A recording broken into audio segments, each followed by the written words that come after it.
Alors aujourd'hui, je vais vous donner les 6 clés pour avoir des relations au top. Donc que ça soit des relations pro, perso, avec famille, conjoint, etc. C'est vraiment des choses qui peuvent être appliquées quelle que soit la personne que vous côtoyez.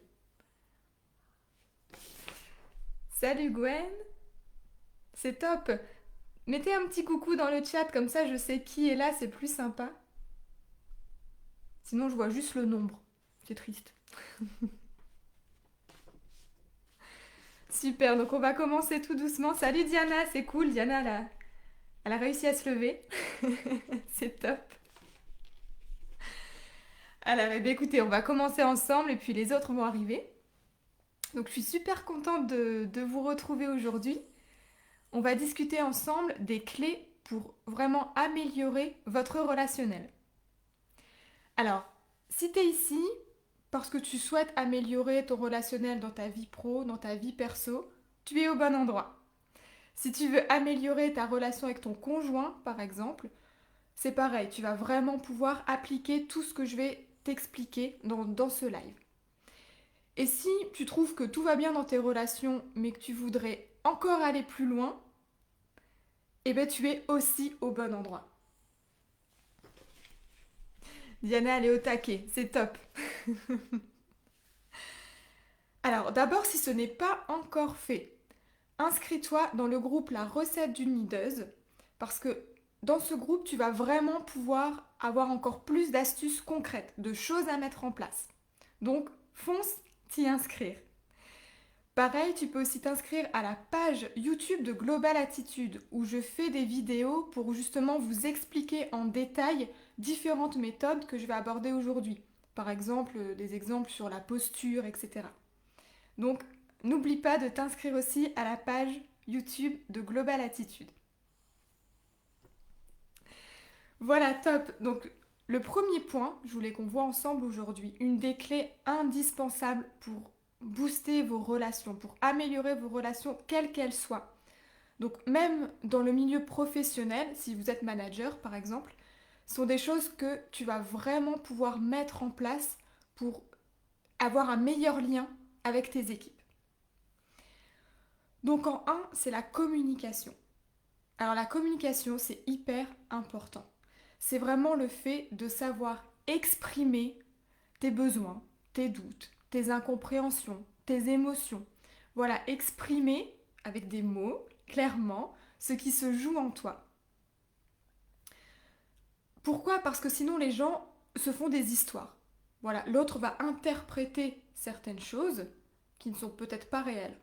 D'accord? Donc pour qu'il puisse vraiment se baser sur des faits, exprime-toi. Exprime ce que tu veux, ce que tu penses, ce que tu ressens. C'est vraiment quelque chose d'important. D'ailleurs, dans la formation Balance Attitude, où je vous apprends à faire face à des personnalités toxiques, le module communication représente une semaine de la formation. Parce que c'est vraiment clé. Quel que soit, si c'est dans ta vie pro ou dans ta vie perso, c'est hyper important de savoir communiquer correctement. Le deuxième point, ça va être l'intention positive. Alors tu vas me dire qu'est-ce que c'est? L'intention positive, c'est le fait de te dire que quelle que soit la réponse ou le comportement de ton interlocuteur, il y a toujours une intention positive. Que ce soit pour lui, pour toi ou pour les autres. Alors tu vas me dire, oui, mais par exemple, quand il y a un conjoint qui hurle sur sa femme, il n'y a pas vraiment d'intention positive. Ben si, pour lui, il y a certainement, enfin c'est même sûr, il y a une intention positive. Qu'est-ce que ça peut être? Ben, ça peut être peut-être qu'il a été frustré par rapport à ses valeurs ou par rapport à une demande qu'il avait faite, etc. Mais il y a forcément une intention positive. D'ailleurs, c'est quelque chose que j'aime bien travailler en coaching. D'ailleurs, si on était ensemble là en ce moment, je pourrais te demander quelles sont les personnes qui n'ont pas été d'accord avec toi, qui ont été déçues par ton comportement ou avec lesquelles tu t'es un peu fâché. Il y en a forcément dans ton entourage, proche ou éloigné, des gens où à un moment, ils n'étaient pas forcément d'accord avec toi. Ils n'ont pas aimé la façon dont tu leur as répondu ou dont tu as fait une réflexion, etc. Et pourtant, je suis sûre que si on creusait le sujet ensemble, au moment où tu leur as fait cette réponse, tu avais une intention positive. Si t'as dit à ta copine que les robes, ça lui allait vraiment pas, qu'il fallait qu'elle arrête de mettre ça, elle l'a certainement ou peut-être mal pris, ça l'a peut-être blessée. Tu lui dis que voilà, son corps n'est pas fait pour mettre des robes. Et pourtant, pourquoi est-ce que tu lui dis ça?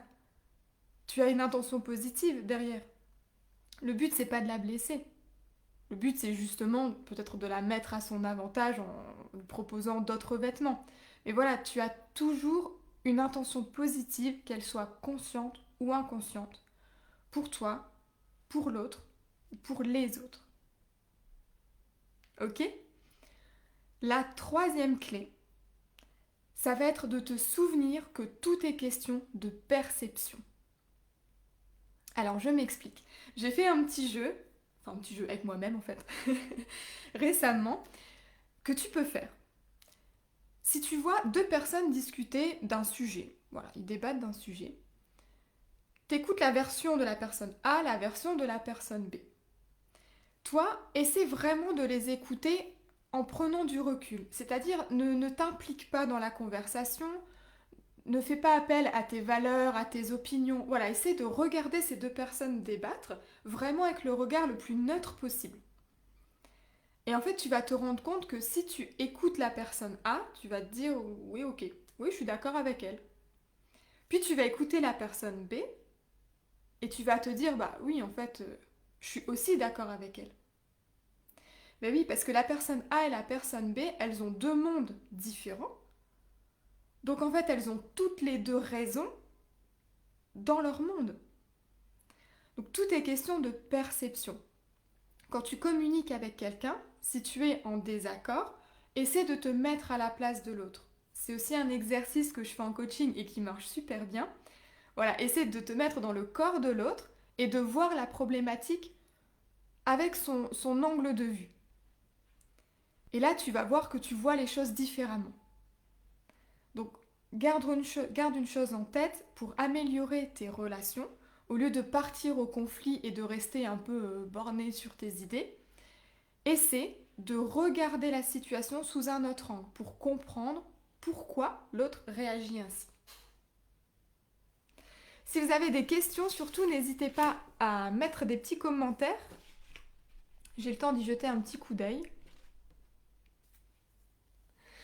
Voilà, la quatrième clé, qui est vraiment indispensable aussi que tu comprennes aujourd'hui, c'est il faut absolument que tu arrêtes de demander aux autres de vivre dans des valeurs qui ne sont pas les leurs, de vivre en désaccord avec leurs valeurs hautes.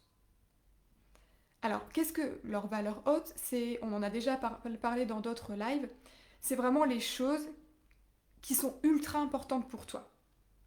Okay, les valeurs vont être créées dans l'enfance, par rapport à ton entourage, ta famille, voilà. Tu vas identifier certaines valeurs. Moi, par exemple, la valeur, ça va être tout ce qui est liberté, travail, voyage, des choses qui sont ultra importantes pour moi. Et en fait, si tu demandes aux autres, consciemment ou inconsciemment, si tu leur proposes des choses qui sont en désaccord avec leurs valeurs, ils te trahiront un jour ou l'autre, que ce soit volontairement ou non. Par exemple, tu vois, si tu proposes à un ami de faire du sport, c'est pas dans ses valeurs hautes. Il va te dire oui pour te faire plaisir, parce qu'il se dit oui, bon, c'est vrai que ça me ferait peut-être du bien de faire du sport. Il va le faire une fois, deux fois, trois fois avec toi.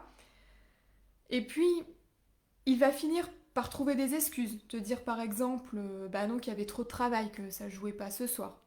Par exemple, si c'est sa valeur travail qui est importante pour lui. Donc tu vois, consciemment ou inconsciemment, il te trahira un jour parce que tu lui demandes de faire des choses qui ne sont pas dans ses valeurs hautes. Donc si tu veux améliorer tes relations, ce qui est ultra important, c'est d'identifier les valeurs de ton interlocuteur. Donc que ce soit dans ta famille, avec ton conjoint, tes amis, ou même professionnellement, que ce soit un collègue ou un client.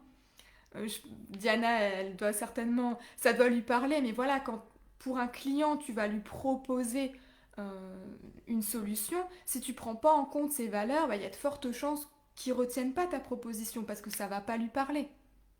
Donc c'est ultra important de prendre en compte les valeurs des autres pour vraiment améliorer ton relationnel. Un autre exemple, c'est si je passe un moment en soirée avec quelqu'un et qui me parle par exemple de voyage. Ah ben, je vais trouver que notre conversation elle est top, je vais la trouver top cette personne parce qu'il me parle de voyage et parce que ça me parle. Je vais passer un super moment. Par contre, s'il me parle d'informatique par exemple, des dernières technologies, chose que je m'en fous un peu et je comprends pas très bien, ben, il va vite me saouler. Voilà, ce sera pas forcément contre lui, mais je vais lui dire oui, bon bah oui, cette personne elle est gentille, mais j'ai pas forcément envie de passer des heures et des heures avec. Tout simplement parce qu'en fait, il n'aura pas parlé de choses qui vont m'intéresser. Alors, Diana me demande des méthodes pour les déterminer. J'y viens juste après, Diana, pas de souci. Justement, ça va être dans ce point-ci. L'avant-dernier point, ça va être l'attitude. Alors, dans l'attitude, il y a deux choses. Il y a forcément tout ce qui est partie non verbale. Voilà, quand tu veux entrer en communication avec quelqu'un, que ce soit donc pareil ta famille, tes clients, ton manager, etc. Ton attitude est ultra importante. Donc, et une attitude bienveillante. Voilà, rappelle-toi, même si c'est une personne avec qui tu es en conflit, il y a une intention positive derrière ça. Donc, sois bienveillant, sois dans une énergie positive, d'ouverture. Voilà, si tu arrives de mauvaise humeur, les bras croisés, en faisant la gueule, forcément, ça va pas être propice à une excellente relation. Ok, donc ça c'est pour ta partie posture non verbale. La deuxième partie de ton attitude, j'aime bien comparer ça au profiler.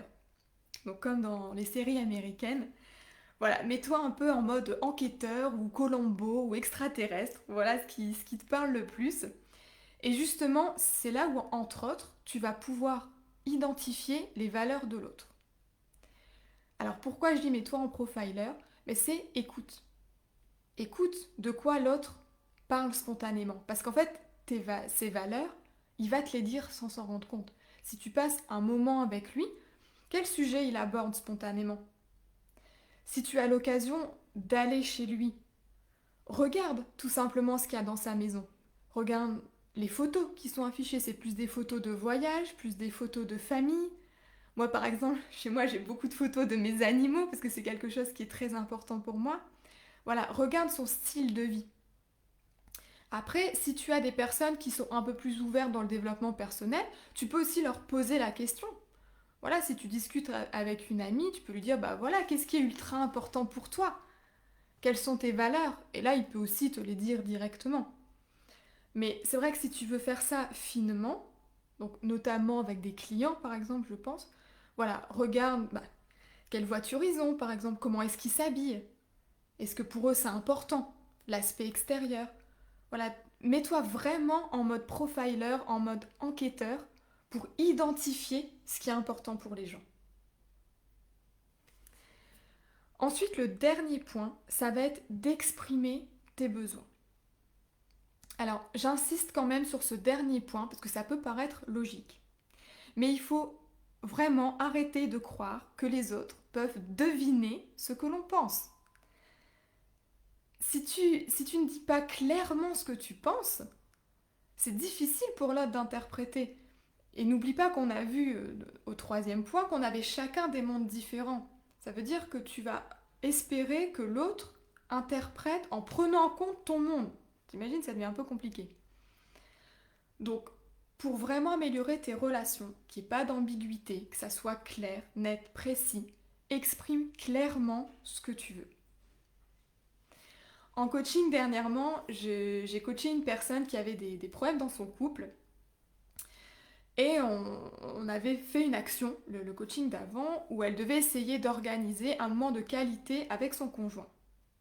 On fait un point la semaine d'après et elle me dit, bah oui, non, j'ai essayé mais il n'a pas compris.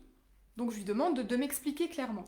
Et elle me dit, bah oui, je suis allée dans le salon, je lui ai proposé de me rejoindre pour qu'on discute. En fait, elle voulait passer vraiment un moment de qualité à deux, sans interférence extérieure. Vraiment prendre le temps de discuter ensemble. Et je lui dis, donc qu'est-ce qui s'est passé? Donc elle me dit, bah, je me suis assise, j'ai appelé mon conjoint, voilà, je lui ai dit, viens, ça me plairait qu'on passe un moment ensemble. Ok. Et lui, qu'est-ce qu'il a fait? Bah, lui, il est arrivé, et puis comme c'était calme dans le salon, bah, il a appuyé sur la télécommande pour allumer la télé. Par réflexe un peu. Ok. Et donc, oui, on a discuté, mais finalement, il jetait tout le temps un coup d'œil aux informations, et c'était pas vraiment un moment de qualité. Et donc, ça n'a pas marché, l'action que j'ai voulu mettre en place. Je sais pas si tu te rends compte, mais en fait, durant toutes ces explications, jamais elle n'a mentionné clairement à son conjoint qu'elle voulait qu'ils discutent à deux, dans le calme. Elle espérait qu'il comprenne qu'elle préférait qu'il éteigne la télé. Donc, t'imagines comment on peut arriver à un conflit pour quelque chose qui est idiot? Parce qu'à la base, il suffisait juste de lui dire, voilà, moi j'ai besoin qu'on passe 10 minutes ensemble, qu'on discute de notre journée, tranquille l'un à l'autre, sans qu'il y ait la télé, sans qu'il y ait de la musique, sans qu'il y ait les enfants, juste passer 10 minutes ensemble. Donc tu comprends que quelles que soient tes relations, que ce soit pro ou perso, le fait d'exprimer clairement tes besoins va vraiment booster tes relations à un autre niveau. Voilà, j'espère que ces 6 clés vont te servir. En tout cas, c'est une certitude, si tu les mets en place, ça va booster vraiment tes relations, que ce soit avec ton conjoint, ta famille, tes amis, ou même professionnellement, mets-les vraiment en place. Si tu veux avoir des astuces encore plus concrètes, rejoins vite le groupe La Recette d'une Nideuse. Je mettrai le lien en commentaire juste après le live. Et tu peux aussi rejoindre notre groupe, notre page YouTube de Global Attitude pour pouvoir avoir plus de vidéos explicatives. Voilà, est-ce que vous avez des questions? Diana, est-ce que j'ai répondu à ta question? C'est clair pour toi? Super, bah si c'est clair pour toi, c'est top. Donc, tu n'as plus qu'à mettre en application. Et puis, n'hésitez pas surtout, hein, quand vous avez testé les petites clés que je vous ai données, mais si vous avez des soucis, vous me remettez un commentaire sous la vidéo et moi, je vous aide là-dessus. Voilà, et ben écoutez, je vous quitte. Je vous souhaite vraiment un bon dimanche et puis je vous dis à la semaine prochaine. Ciao!